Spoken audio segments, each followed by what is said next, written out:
Chuck Schumer is a two-faced, backstabbing liar. He is a flip-flopper, and no one should listen to this two-faced, fork-tongued fucking snake. We use phrases like undocumented workers. We convey a message to the American people that their government is not serious. 2009, ladies and gentlemen. Now they like to use the word undocumented because it's more political. I don't use that word. They're illegal immigrants. They are. Above all else, the American people want their government to be serious about protecting the public, enforcing the rule of law, and creating a rational system of legal immigration that will proactively fit our needs rather than reactively responding to future waves of illegal immigration. So what did he bump his head and forget what he said, and now he's up there making a fool of himself? And anybody that's listening to him now, you should go back and listen to him then, because he sure wasn't for it then. So what changed his mind all of a sudden now? Or is it just so that he says what everybody wants to hear?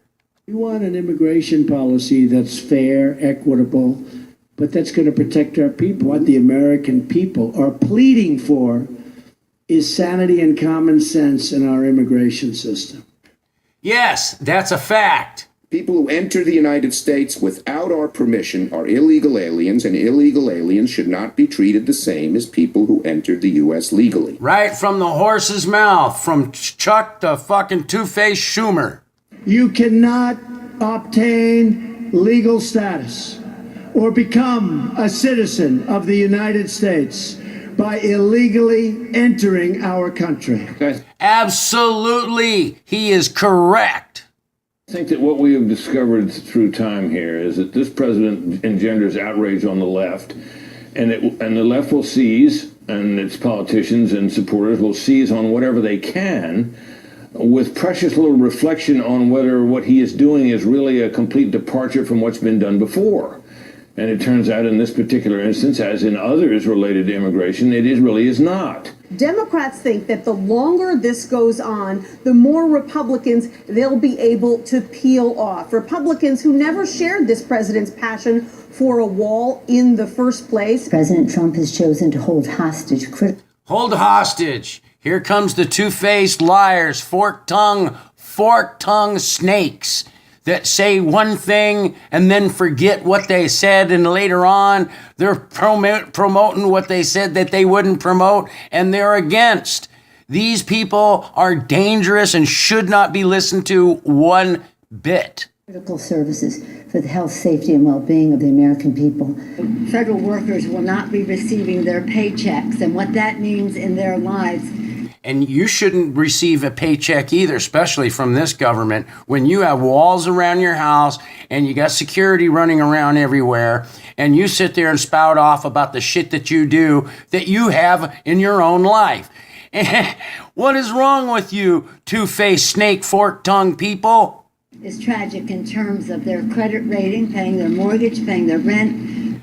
Unlike that's going to happen to you, up so many millions and millions of dollars, and your husband's getting to sell the post offices that are in the United States that closed down because of new ones were built. So that was another scam of conflict of interest, that he's making money off of something that somebody else should have in the private sector.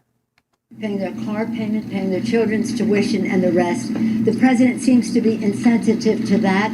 He thinks maybe they could just ask their father for more money. That's the way you guys operate.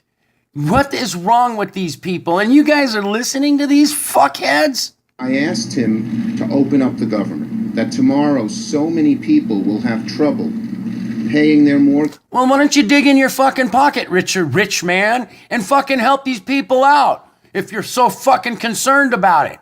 Tear down your fucking wall around your house. Let them come stay there. Help them, feed them. What is wrong with you fucking two-faced, snake, fork-tongued motherfuckers? Mortgages, paying their bills, dealing with situations when they don't get paid. And I said, just why won't you do that? We'll continue to discuss. Why don't you ask your little buddy, Larry Silverstein, that's up so many billions of dollars from the World Trade Center fucking payoff of the insurance company. Oh, that would be fucking speakable to ask for some help, wouldn't it? From your own fucking pockets. Willing to discuss anything. I want to clarify a few things as I just listened to Senator Schumer. I know he complained the time that you had cameras in the meeting. I think we need to bring him back. Because what he described the meeting to be was totally different than what took place. Of course. You guys should be fucking monitored 24/7, even in your own private fucking lives, because you're criminals. It's obvious. Look at the ties. Look at the fucking suited criminal fucking ties. What the fuck is wrong with us people? Really?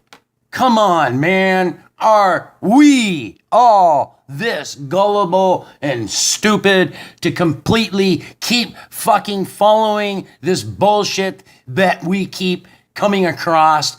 It's like a fucking circus show, man. It makes you sick to your stomach. When we entered the room, the president, again, calling all the leaders together to solve this problem. Leaders? I call this a fucking circus, a act, and it's a show. And it ain't a good show. Time to shut it down and start a new program. He brought a little candy for everybody. He started off talking a little bit about wanting to get this solved. He even spoke last night saying in 45 minutes, he says, but I think we could do it in 10. I want to turn the floor over, the president said, to Speaker Pelosi and Schumer. Tell us what offer you have, because we all had in our hands from the weekend's work of the vice president, and every office had staff there, about where we were. The different offers, the increases of the work that you've done to secure this border. So we turned to Speaker Pelosi. And that was a big mistake, because she's senile. She is not of her right mind. And obviously Chuck Schumer isn't of his right mind either. It's obvious that they can't remember what they said, 8-10 years ago. Now they're speaking a complete different note. How can anybody trust these people in government? And I'm not just picking on one side. If anybody listens to me, you ought to hear me. I bag on both sides. I bag on both sides. I bag on both sides. And have a nice good day with you.